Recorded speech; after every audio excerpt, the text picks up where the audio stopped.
नमस्कार, मी professor Jaya Kawale GS college of commerce Wardha च्या ई लर्निंग सेशनमध्ये आपणा सर्वांचे स्वागत करते।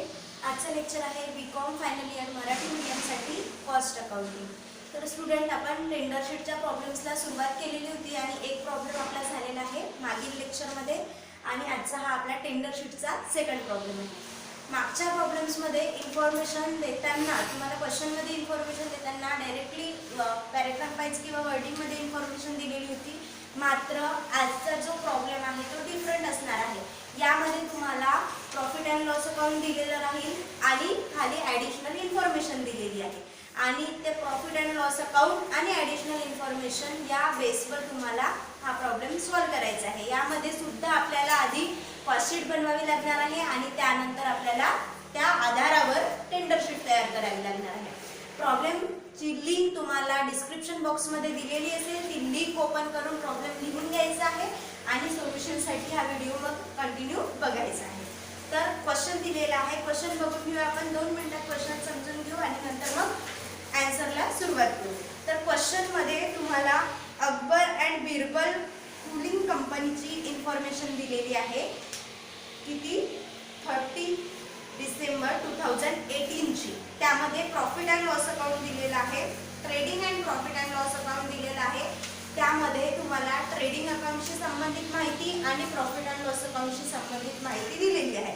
तर मटेरियल, वेजेस, फॅक्टरी एक्सपेन्सेस हे दिलेलं आहे। त्यानंतर management salary, rent and insurance, selling expenses, general expenses ही सर्व माहिती आपल्याला प्रॉफिट अँड लॉस अकाउंट वरून घ्यायची आहे। त्यानंतर आपल्याला पॅराग्राफमध्ये इन्फॉर्मेशन दिलेली आहे, ती इन्फॉर्मेशन राहील आपली टेंडर शीटशी संबंधित।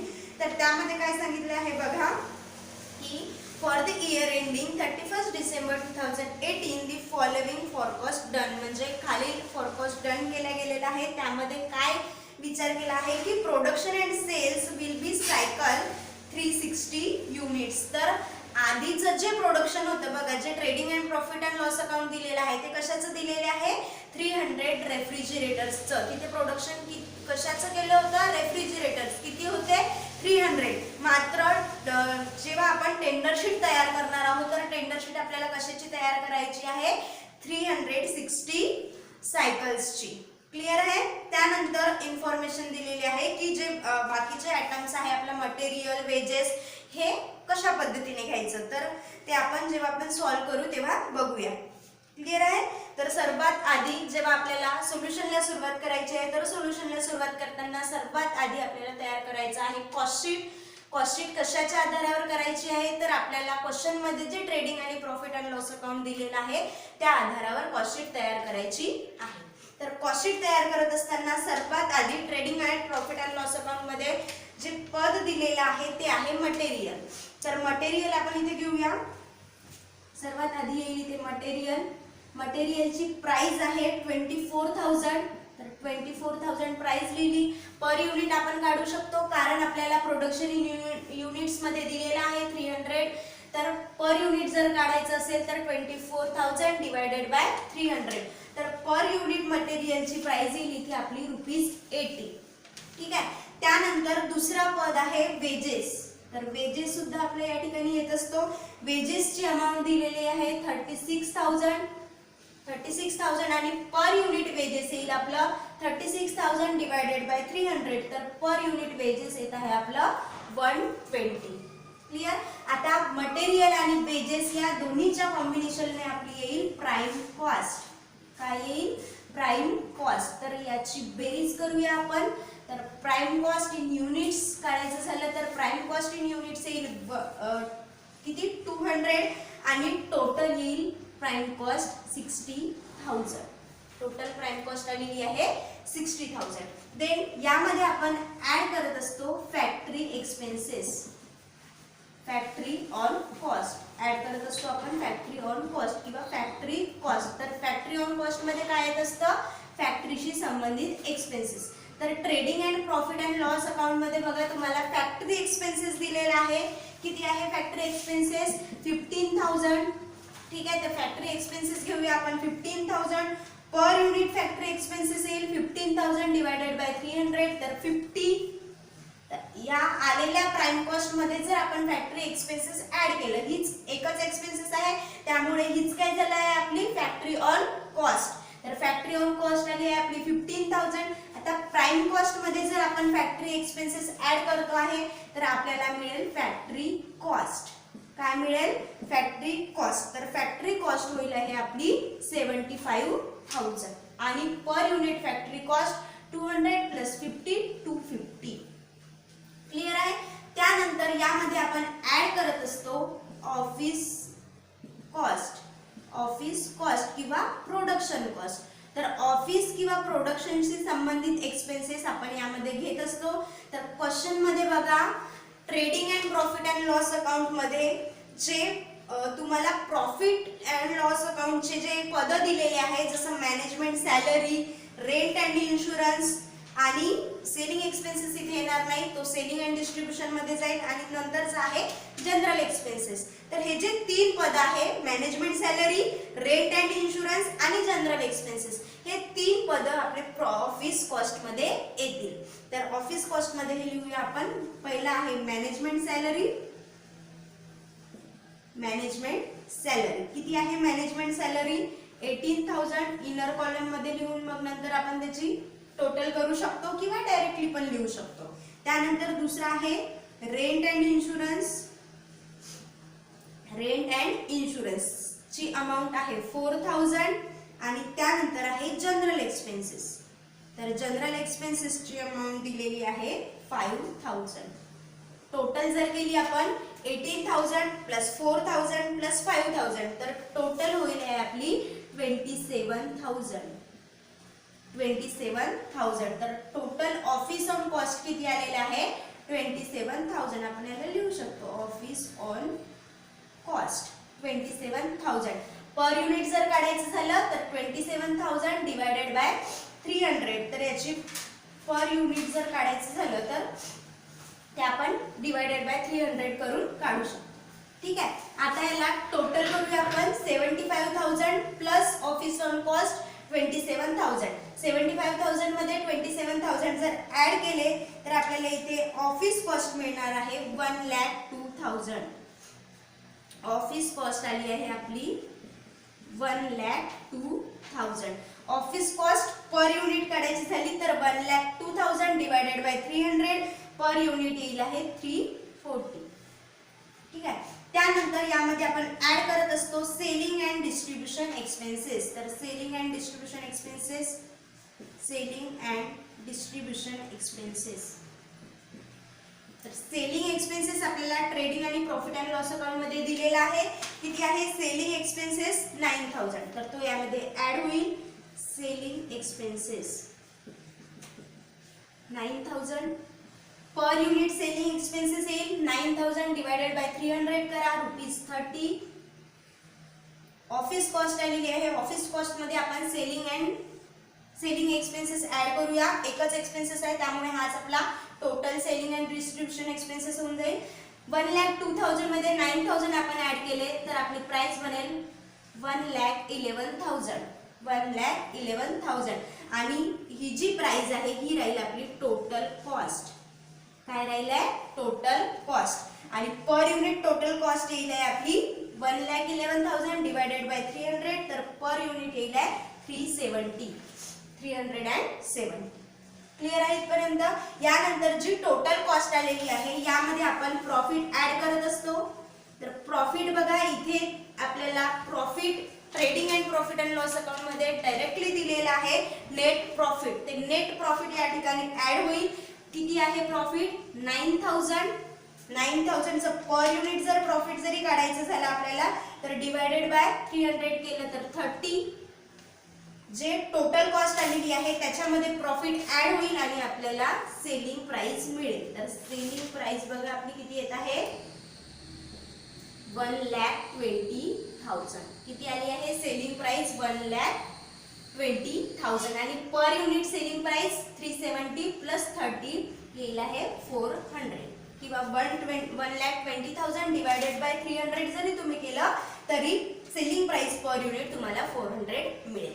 तर हे झालं कॉस्ट शीट आपण तयार केलेली आहे. या कॉस्ट शीटचे आपले भरपूर प्रॉब्लेम्स झालेले आहेत. तर तुम्हाला कॉस्ट शीट तयार करण्यामध्ये काहीही प्रॉब्लेम नसेल असं मी ॲज्युम करते. पुन्हा एकदा तुम्हाला कॉस्ट शीटचे झालेले प्रॉब्लेम रिवाईज करायचे आहे आणि अजून प्रॅक्टिससाठी अशा पद्धतीचे प्रॉब्लेम्स तुम्हाला सॉल्व्ह करायचे. आता जी कॉस्ट शीट आपण तयार केलेली आहे त्या कॉस्ट शीटच्या आधारावरून आपल्याला टेंडर शीट तयार करायची आहे.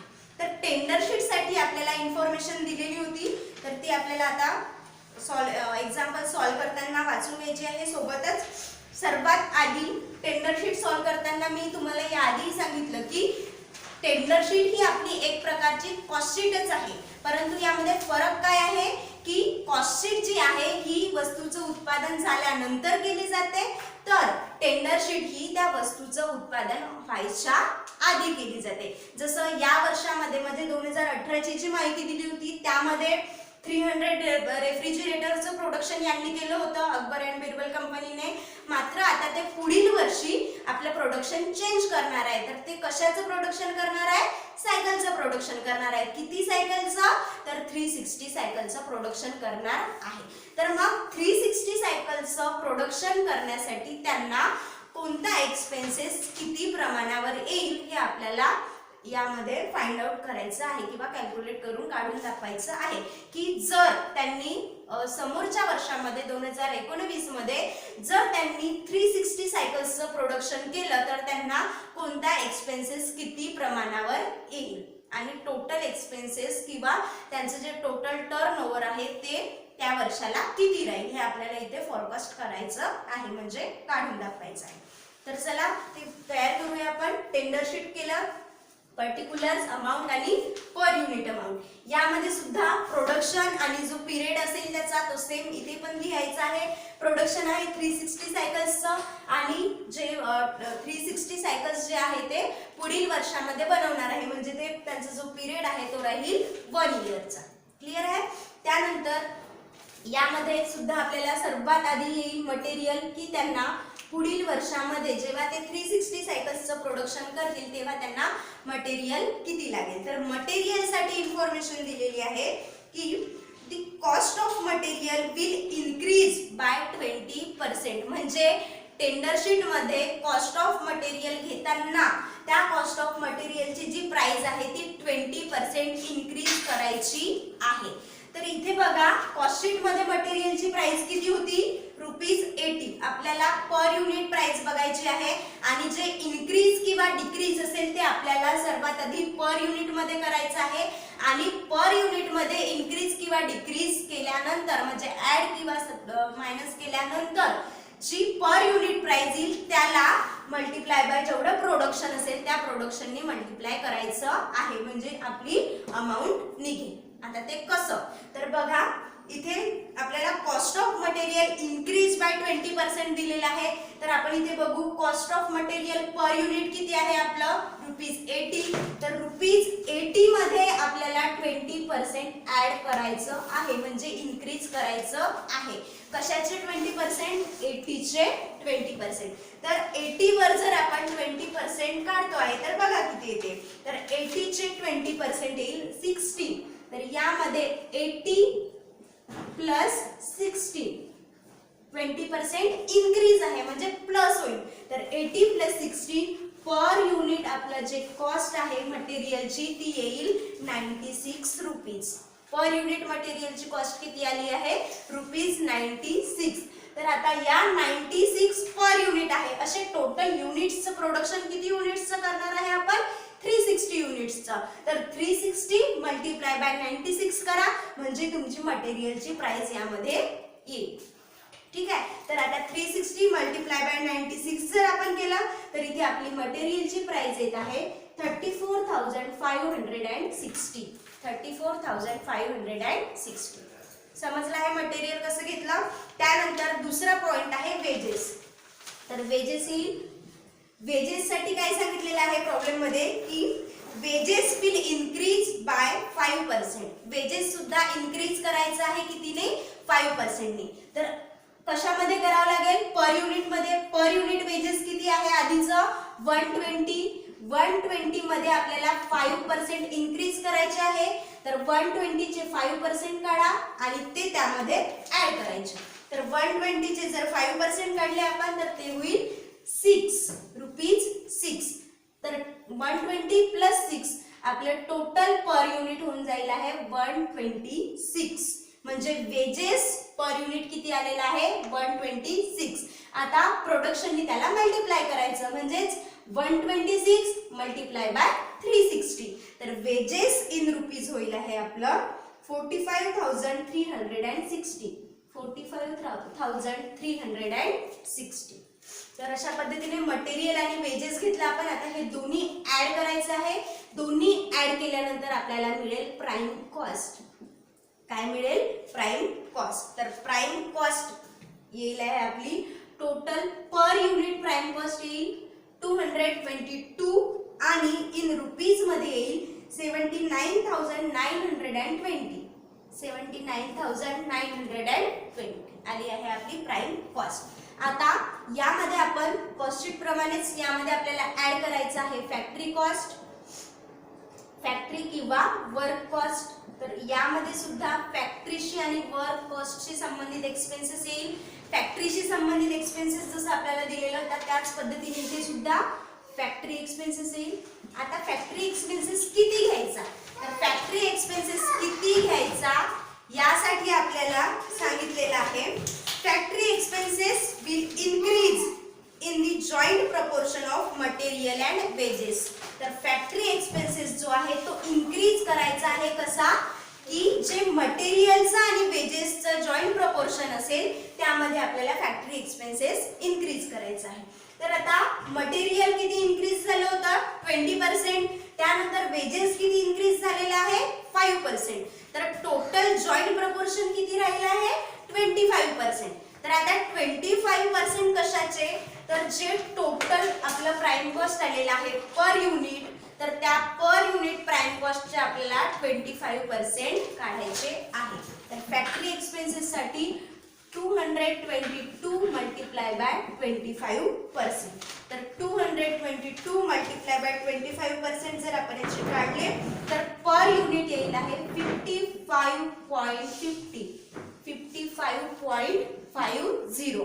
तर यामध्ये आपल्याला जर अमाउंट मध्ये काढायचं असेल तर याला जे आपलं पर युनिट आलेलं आहे त्याला मल्टिप्लाय बाय जेवढं प्रोडक्शन आहे त्याने प्रोडक्शनली मल्टिप्लाय करावं लागेल. तर 360 मल्टिप्लाय बाय 55.50 जर केलं तर आपल्याला इथे अमाउंट मध्ये किंवा रुपीज मध्ये फॅक्टरी एक्सपेन्सेस मिळेल 19,980. 19,980. आता जी प्राइम कॉस्ट आहे आपली त्या प्राइम कॉस्ट मध्ये आपल्याला फॅक्टरी एक्सपेन्सेस ऍड करायचं आहे. फॅक्टरी एक्सपेन्सेस ऍड केल्यानंतरची जी प्राइस मिळेल ती राहील आपली फॅक्टरी कॉस्ट. दुसरं राहील आपल्या फॅक्टरी कॉस्ट. तर टोटल गेली तर 99,900 फॅक्टरी कॉस्ट आलेली आहे. पर युनिट फॅक्टरी कॉस्ट आलेली आहे आपली 277.50. 277.50.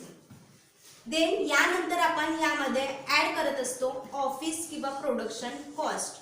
ऑफिस किंवा प्रोडक्शन कॉस्ट. तर ऑफिस आणि प्रोडक्शन कॉस्ट यामध्ये ऍड होईल. तर बघा ऑफिस आणि प्रोडक्शन कॉस्टशी संबंधित प्रॉब्लेम मध्ये काय सांगितलं आहे तर क्वेश्चन मध्ये बघूया आपण. Due to increase in production other expenses will not be change. म्हणजेच प्रोडक्शन चेंज झालं तरी सुद्धा हे जे एक्सपेन्सेस आहे ते एक्सपेन्सेस आपले चेंज होणार नाही. म्हणजे काय की जे एक्सपेन्सेस आपण कॉस्ट शीट मध्ये जेव्हा आपण 300 रेफ्रिजरेटर्सचं प्रोडक्शन केलं होतं तेव्हा जेवढी प्राइस आपल्याला लागली होती मॅनेजमेंट सॅलरीसाठी किंवा रेंट अँड इन्शुरन्ससाठी आणि जनरल एक्सपेन्सेससाठी सेम तेवढीच अमाऊंट आपल्याला या ठिकाणी सुद्धा लागणार आहे. फक्त जे प्रोडक्शन चेंज झालेलं आहे त्यानुसार पर युनिट प्राइस आपली चेंज होईल. मात्र जी अमाऊंट मध्ये आहे ती टोटल अमाऊंट सेम राहील. तर यामध्ये जे आपले ऑफिस एक्सपेन्सेस आहे ते वन बाय वन आपण लिहून घेऊ. पहिला आहे मॅनेजमेंट सॅलरी. मॅनेजमेंट सॅलरी किती होती मॅनेजमेंट सॅलरीची अमाऊंट 18,000. देन आहे rent and insurance 4,000. Rent and insurance 4,000 आणि नंतर आहे जनरल एक्सपेन्सेस. तर जनरल एक्सपेन्सेसची अमाऊंट आहे 5,000. असे टोटल आले होते आपले 27,000. मात्र इथे पर युनिट प्राइस चेंज होईल, कारण इथे पर युनिट प्राइस आपली 300 नुसार येणार आणि या ठिकाणी आपली 360 नुसार येणार. तर इथे जे 27,000 आपला ऑफिस ऑन कॉस्ट आलेली आहे त्याला जर आपण डिवायडेड बाय 360 केलं तर पर युनिट प्राइस मिळेल आपल्याला इथे 75. क्लिअर आहे. आता यामध्ये ऑफिस ऑन कॉस्ट ऍड होईल, फॅक्टरी कॉस्ट मध्ये ऑफिस ऑन कॉस्ट ऍड झाल्यानंतर आपल्याला प्राइस मिळेल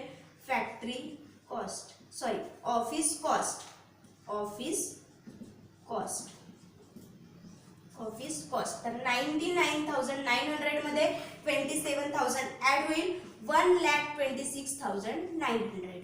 ऑफिस कॉस्ट किती आहे 1,26,900 आणि पर युनिट ऑफिस कॉस्ट येईल 352.50. देन यानंतर आपण ऍड करत असतो यामध्ये सेलिंग अँड डिस्ट्रीब्युशन एक्सपेन्सेस.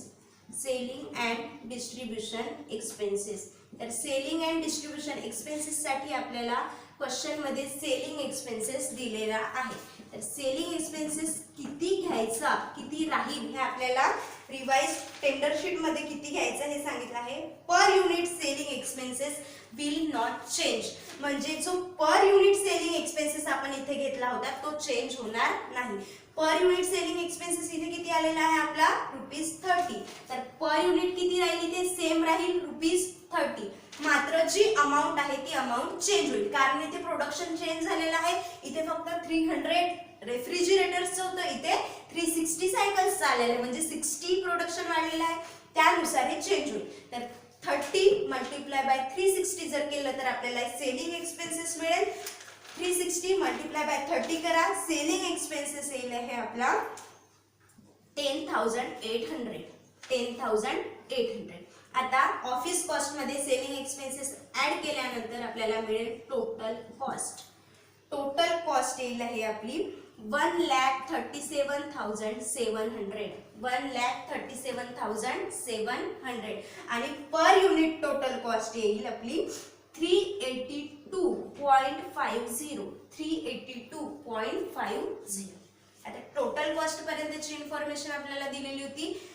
आता टोटल कॉस्ट मध्ये आपण प्रॉफिट ऍड करत असतो.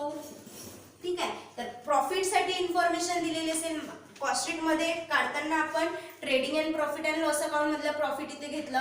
मात्र पुढील वर्षामध्ये आपल्याला प्रॉफिट किती अर्न करायचं आहे याची इन्फॉर्मेशन क्वेश्चन मध्ये दिलेली आहे. तर क्वेश्चन मध्ये किती दिलेलं आहे की प्रॉफिट लास्ट मध्ये बघा profit will be 10% on selling price. तर प्रॉफिट काय राहणार आहे सेलिंग प्राइसच्या 10%. आता बघा इथे आपल्याला सेलिंग प्राइस दिलेली आहे का नाही, पण प्रॉफिट कशावर काढायचं आहे सेलिंग प्राइस वर. दिलेलं काय आहे आपल्याला टोटल कॉस्ट. तर टोटल कॉस्ट वर आपल्याला प्रॉफिट सेलिंग प्राइस वर काढत असताना टोटल कॉस्ट दिलेली असेल तर कोणता फॉर्म्युला यूज करायचा हे मी तुम्हाला फॉर्म्युलाज मध्ये शिकवलेलं होतं आणि सांगितलं सुद्धा होतं. तर इथे फॉर्म्युला कोणता यूज होईल, जी अमाउंट दिलेली आहे, कोणती अमाउंट आपल्याकडे आहे टोटल कॉस्टची, तर ती अमाउंट किंवा आपण टोटल कॉस्ट लिहू शकतो direct total cost multiply by rate divided by 100 minus rate. हा फॉर्म्युला इथे यूज होईल. तर टोटल कॉस्ट किती आहे आपली 1,37,700 मल्टिप्लाय बाय रेट किती आहे इथे 10% डिवाइडेड बाय 100 मायनस रेट, म्हणजे इथे किती येईल 100 मायनस 10 90. अशा पद्धतीने आपल्याला इथे प्रॉफिट काढता येते.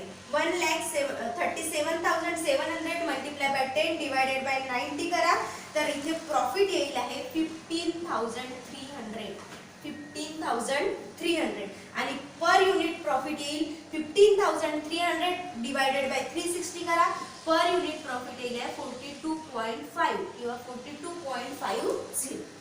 आता टोटल कॉस्ट आपल्याला आपण काढलेली आहे, प्रॉफिट सुद्धा आपल्याला माहिती झालेला आहे. टोटल कॉस्ट मध्ये प्रॉफिट ऍड केल्यानंतर इथे आपल्याला प्राइस मिळेल, ती राहील आपली टेंडर प्राइस. काय राहील ती आपली टेंडर प्राइस, किंवा याला सेल सुद्धा लिहू शकतो, परंतु सेल्स अजून आपल्याला झालेलं नाही आहे, ती आपण फॉरकास्ट केलेली आहे. तर ती झालेली आहे आपली टेंडर प्राइस. किती आहे 1,37,700 प्लस 15,300 करा 1,53,000. 53,000. टेंडर प्राइस आलेली आहे आपली 1,53,000 आणि पर युनिट टेंडर प्राइस येईल 1,53,000 डिवायडेड बाय 360 करा तर 425 पर युनिट आलेली आहे आपली कॉस्ट 425. तर अशा पद्धतीने आपण इथे टेंडर प्राइस आपल्याला फाइंड आउट करायची होती ती आपण केलेली आहे. तर पहिलं आणि दुसरं हे दोन प्रॉब्लेम आपले टेंडर शीटचे झालेले आहे. पहिलं प्रॉब्लेम यापेक्षा थोडं इझी होतं हे सुद्धा, परंतु अशा पद्धतीचे प्रॉब्लेम्सची तुम्हाला जास्तीत जास्त प्रॅक्टिस करायची आहे, कारण पेपरमध्ये विचारताना हा प्रॉब्लेम सुद्धा मागील पेपरमध्ये विचारलेला आहे. तर अशा पद्धतीचे प्रॉब्लेम्स जनरली पेपरमध्ये विचारल्या जात असते, त्यामुळे अशा पद्धतीच्या प्रॉब्लेम्सची तुम्हाला अजून जास्तीत जास्त प्रॅक्टिस करायची आहे. त्यानंतर पुन्हा भेटूया नेक्स्ट लेक्चरमध्ये. धन्यवाद.